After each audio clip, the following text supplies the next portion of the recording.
Okay, let's do the links to exercise. In this exercise, you're going to use a number of other kinds of links, including ones you've already done, and it's going to step things up a level for the difficulty of links. Also, I'm not going to do the whole thing for you. I'm going to ask you to go back to my earlier presentation about links in general, look at and go back to the textbook to be able to do these links. The instructions, on-paper instructions, the handout, like I have here on the screen, let's make it bigger, are pretty long this time because there's lots of little things to do throughout. And I'm going to go ahead and go through it pretty much in the same order that's shown here. It's very doable, but as I said, you may have to go and review some instructions. The first thing is make a project folder. I suggest you call it link to or links to or something. Remember, I don't see the project folder, so it doesn't really matter. Inside there, yes, you'll have like a resource or originals folder, and then you'll probably have a links to in your name folder. That's your root folder, right? Okay. And then within the root folder, you're going to have a blank document again. Okay. It's a from scratch document. I suggest you call it links to and your name again .html. Something that's going to be a little bit different, and isn't exactly explained at the beginning, but further on in the document, is within the root folder, I want you to actually create a subfolder. Now, I suggest you call it DOCS for docs. You're going to download a document into it. On the other hand, call it whatever you want. It's just important, like everything, that we always use the naming rules in all lowercase, no special characters. And it'll be simple because you have to remember what it is. Because within the docs folder, that's where you're going to download or eventually put a Word document, which is available on Moodle in the resource folder for you to download. There's two files there for this exercise. There's an HTML document called calendar, and then there's a Word document. The Word document, we'll see, is going to be a chance for you to practice a little more complicated relative link involving, in this case, a non-web file, a Word document. So you've got this folder structure. You download the calendar file into the originals or resource folder. It's not in the root folder. This calendar file is, again, one of those where you're going to open it up. It's going to be a whole bunch of raw stuff you're going to paste in to your blank, now renamed main HTML file, which is in your root folder. So let me go over that first, and we'll start into the exercise with the anchor links. Let me go show you my folder structure just so you can see what I mean. I'm in my root folder, which is called links to, links to, and then I have my root folder, which is called links to in my name. It could be Jack, doesn't matter. And then originals. In originals is where I put that calendar file I downloaded, because I'm not going to use it. I'm going to use the stuff from inside of it, but I'm not going to use it directly. Right? The calendar file is in there. If I go into my root folder, I have two documents here. You will only have one. You'll have something called links to your name.html. Ignore that I have two. You only have one. But you will have a subfolder. I called mine DOCS, and that's where I downloaded the 1812.docx. Okay? So I have a documents file, DOC, whatever you call it, doesn't matter. And then within there, I downloaded from Moodle that file. Okay. So what I want to show you first of all is that calendar file, which you downloaded and put into the originals or resource folder to keep handy that you're going to use. What's in there? Okay, let's go look at that. I open that up in Notepad++. It looks like this. And you say, oh gosh, why don't I just use this? And you could have put this, I suppose, in your root folder and just built your minimum structure around it. I still think it's easier to copy the pieces of this and then go paste it into your links to file, and which is what I've done here. And do notice that the calendar file includes some style this time. So that's going to go in the head element, of course, right? And everything from here down is going to go in the body. And it's a lot, too. It goes way down. It's on and on and on. It gets pasted in the body. So I pasted the style stuff into the head. And I suggested the instructions, and I'll tell you right here too, just make it a reasonable sounding title. I said Jack's link to exercise, you know, something like that. You use your own name. And then in the body is where I pasted all the rest of it. And you'll see it all got pasted in there. It all already comes with a bunch of HTML. At least this time, you're not having to do a whole bunch of the basic structuring of the H1 and the list and the paragraphs and so on, right? It goes on and on and on. And what is it? You'll notice if you look through it, it is a big calendar. In fact, I'll run it in this raw format. All I've done is paste the stuff into the proper places, and we'll run it. And you'll see it is. I'll make it even bigger too. It is a long calendar. Today, Thursday, Friday, Saturday of events from a few years ago, from the actual Battle of Plattsburgh celebration here in Plattsburgh. And the idea is, I put a list here of days. I want to be able to click on the day, like click on Friday or Saturday, and zoom to that day, right? And then I want to someplace down here be able to click on something that says back to top and zoom back up to the top. So we're going to start with that kind of linking, the anchor links, which is something that you haven't done before, but you should have read about and was in my presentation. Anchor links are not hard to make, but it's a little hard to get your head around sometimes. Okay, so here we go. The idea is I have to create a link on these words. I'm going to do one of them, and then I'll ask you to do all of them. Even linking to today, although today is right here, so it wasn't really that necessary, but I want you to do them all. I'll start with one that's more impressive, like Sunday.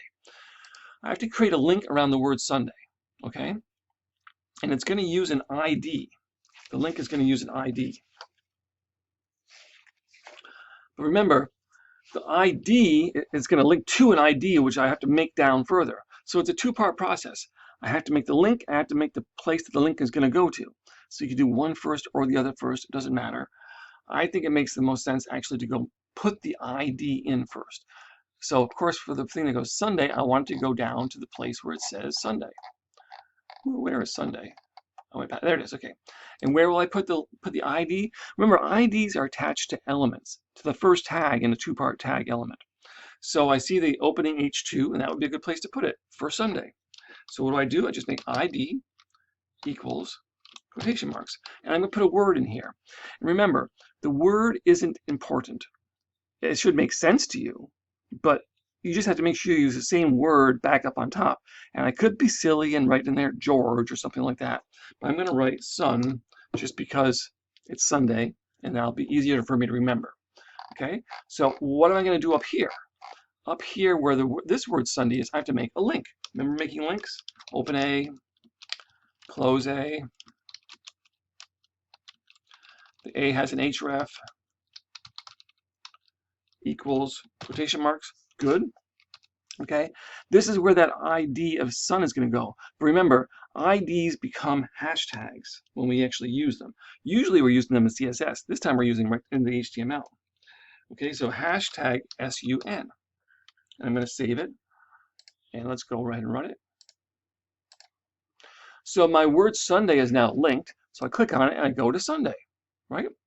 Now I want to be able to zoom back up to the top.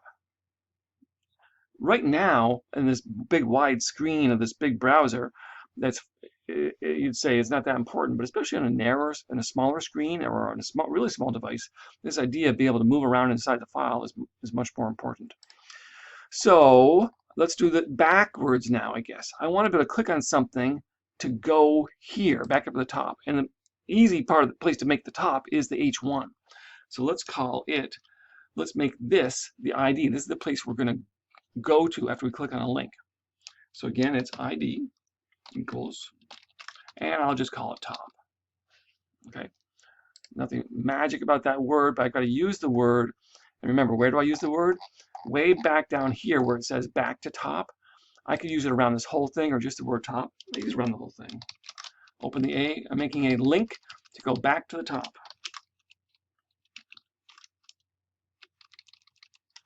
href equals quotation marks, and it's going to be the word top. Except I have to have I'm using the ID, so I have to have a hashtag. Don't forget that. Don't forget the quotation marks either. Sometimes it'll work without it, but it doesn't matter. Just working is not enough. You have to do it right. So this is the one I did before, and then I click back to the top, and I go back to the top, right? That's all there is to that. Okay, I'm going to let you do all the rest of them for all the other days. Okay, so do the rest of them for all the other days. Okay, now some more things I'm going to suggest that you do on your own. Notice I've already put in here for you all these HRs in the instructions, and they talked about those, like you have to put them in, but no, I already put them in for you. The idea is these horizontal rules say another topic, another topic, another topic, kind of. So they carry that meaning with them. So you should read about that. So I want you to do email, and the first chunk of stuff following this first HR is where I want you to do both email and phone links. So you got to put the appropriate lead-in text and the appropriate linked text in here. To submit items for this calendar or suggest corrections, I'm going to say contact me via email. And I'm going to list my email address, or just write it out. I'm going to write mine out. Whoops. At. Or phone. At. I'll put the word at here also. And remember, for email links and for phone links, and you can put your real phone number in there, or any phone number that you want to put in. If you don't want to give me your real phone number, whatever, put some phone number in there. And so I'll stop typing now, but you get the idea, right? So what words are going to be linked? Well, remember the email and phone links are the only links where we actually link the word which actually is really part of the link. I mean, it's like linking putting the URL in. So you're going to link the email address, and you're going to link the phone number. And you're going to have to find out, either from my presentation or from the textbook, how do you make a email link, and then how do you make a phone link. So I'll let you finish that off there. Okay, for more information about this event, visit the Battle of Plattsburgh Association.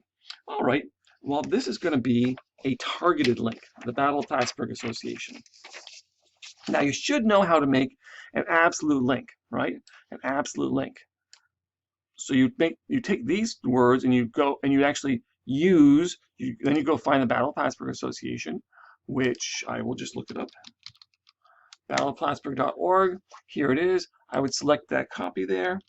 I'd go back and I would do my ahref around there, and I paste in that, and that link would work then, but you're not done yet. Okay? Remember that I told you in the presentation, and then you can find in your textbook, how to make a targeted link, a link that will open in a new window or tab. Remember that it's an underscore blank thing, right? Okay, so that's what I want you to add. You're going to make a regular ahref. You're still going to use the URL, but there's something else that goes in there. There's a target that goes in there. So it needs to be a targeted link for that one. Okay, good. Then these last two have to do with documents. And I guess the first one is a bit tricky in a way. For a lesson plan about the Battle of Plattsburgh, download this PDF document. Okay. If I actually know that I could say I think it's an 850K, but you don't have to know that, but it'd be okay to put in there. It's something like that. So you put the size of it in if you knew. It's kind of big. It's not that big though. At least use the words PDF document. And those would be some version of these words is what you're going to link. And of course, that's just going to be an ahref as usual, but something's going to be different.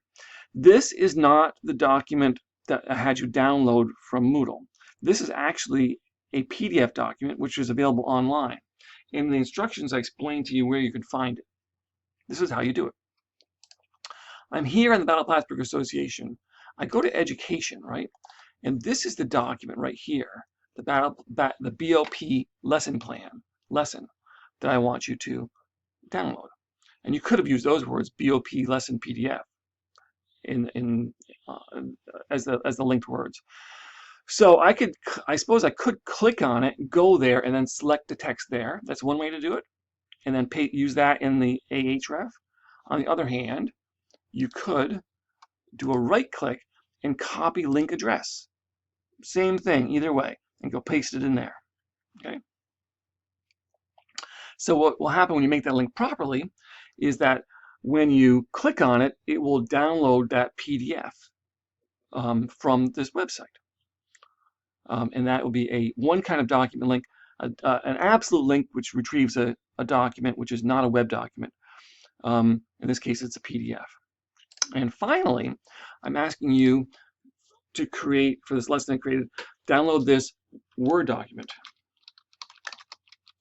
Okay, you could use that, just stop there and then link the words Word doc, or you could describe it in more detail if you wish. This Word doc lesson plan for 7th graders. That's, if you look at it, that's what it is. This is that 1812.docx that I had you put into the subfolder. So again, you put an ahref around this, right? But now it is a relative link. There's nothing to go copy and paste in there. You have to figure the link out, right? Now remember, you can't just use the name of the document. I'll do this one a little bit for you.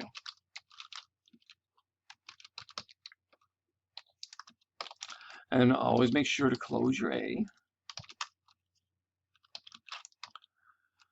Yes, and we know that if you properly download the document, we know the document is called 1812.docx. I think I remember that right. But what goes in front of that? All right, there is a folder, right? Remember, what goes inside an ahref isn't just the name of the thing, it's also the path. However, if it's sitting right there in the same folder, it's just the name. But in this case, it's a subfolder. So you have to use the subfolder name and then slash. This is where this whole idea of more complicated relative paths is one you need to read about and learn. I'll let you go look at the text to find out more about that. But this is simply in a subfolder.